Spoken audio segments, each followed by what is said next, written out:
Newt Gingrich is going to make a fool of himself here in so many different ways on Crossfire on CNN. I don't even know what to make of this. Here, watch for yourself.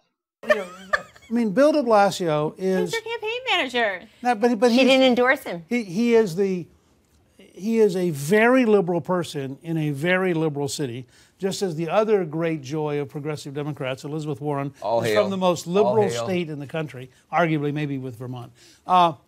And what's interesting about de Blasio, though, is he's not a courageous progressive. Listen to what he said about what he's going to do to change New York. I think this was perfect. Those earning between $500,000 and $1 million a year, for instance, would see their taxes increase by an average of $973 a year. That's less than $3 a day, about the cost of a small soy latte at your local Starbucks.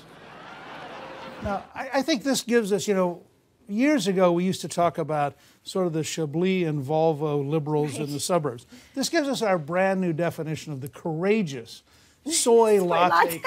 But not just soy latte.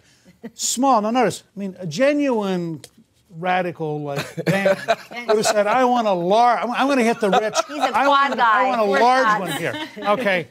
Venti. A cautious, you know, would have said, I want a medium size. I'm not using the Starbucks terms because it confuses me. I want a medium size soy. But no.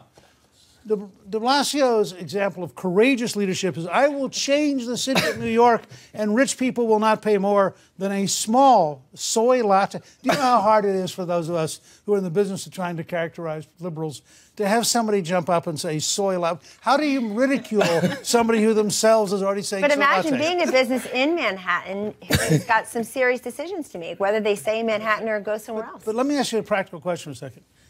Is there a single red state Democratic senator up for re-election who could embrace soy latte liberalism without getting defeated?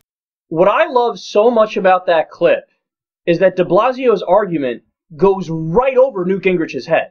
Like, right over it. Like, he had no idea what point Bill de Blasio was making. Because Gingrich is trying to slam de Blasio as being out of touch, this out-of-touch limousine liberal with his arugula and his latte, soy latte from Starbucks. But Newt, you missed it, you idiot. He's slamming the rich conservatives on Wall Street for their soy lattes and their Starbucks-going habits.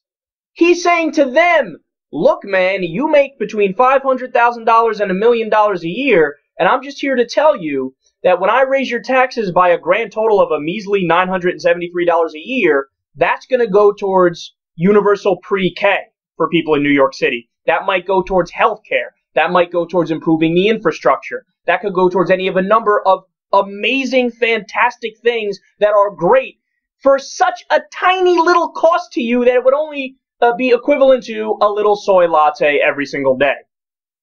But Gingrich, he's so smug, he totally misses the point because he's trying to slam de Blasio like de Blasio is this soy latte drinking out-of-touch liberal who's with the elites and the rich people himself. But no, de Blasio slamming those people. Newt, you are those people. You are more with the Wall Street crowd. You're the one that wants to cut their taxes all day long. You are the person that you're mocking right now. He's like, I love how Newt Gingrich, and this is all an act because he can't possibly be this dumb, where he pretends like, he's pretending here like it's the Republicans who are the party of the common man and the populist, and like, yeah, Gingrich is looking out for you, the Republicans are looking out for you, and Big Bad de Blasio with his soy lattes is against you.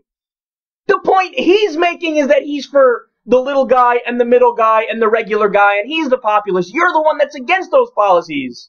And by the way, Newt, are you really against that? Are you that stupid to be against that? Raising taxes on people that make between $500,000 and $1 million a year, only $973, to get pre-K, universal pre-K through? To fix so many systemic problems? Stop income inequality at least a little bit? But see that there's no argument from people like Newt Gingrich. See, the thing is, he doesn't even conceive what de Blasio is saying properly. So how could he disagree with it if he doesn't even understand what he's saying? I mean, they're foolish. These guys are foolish. Newt Gingrich is foolish. And by the way, I said it once, I'll say it again. I'll keep repeating it until people start getting it. to anybody who may actually believe that Republicans are the party of the little guy, like they're looking out for the regular guy, understand when they talk about cutting taxes, they're not talking about you. They're not talking about you. That's not Kyle Kulinski speaking. That's the tax proposals of every single Republican president going back to Reagan and onward speaking, okay? Don't take my word for it. They've done comparisons. Take every single Republican candidate, Democratic candidate from 1980 until today, look at their proposals.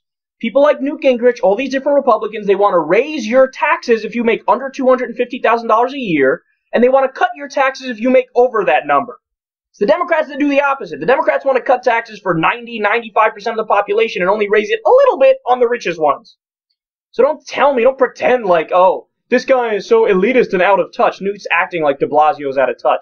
This guy is one of the most in-touch, populist people I've ever heard with his message. Now, it's a question as to whether or not he'll actually act like that when he governs. I hope he does. But Newt Gingrich just swinging a total miss.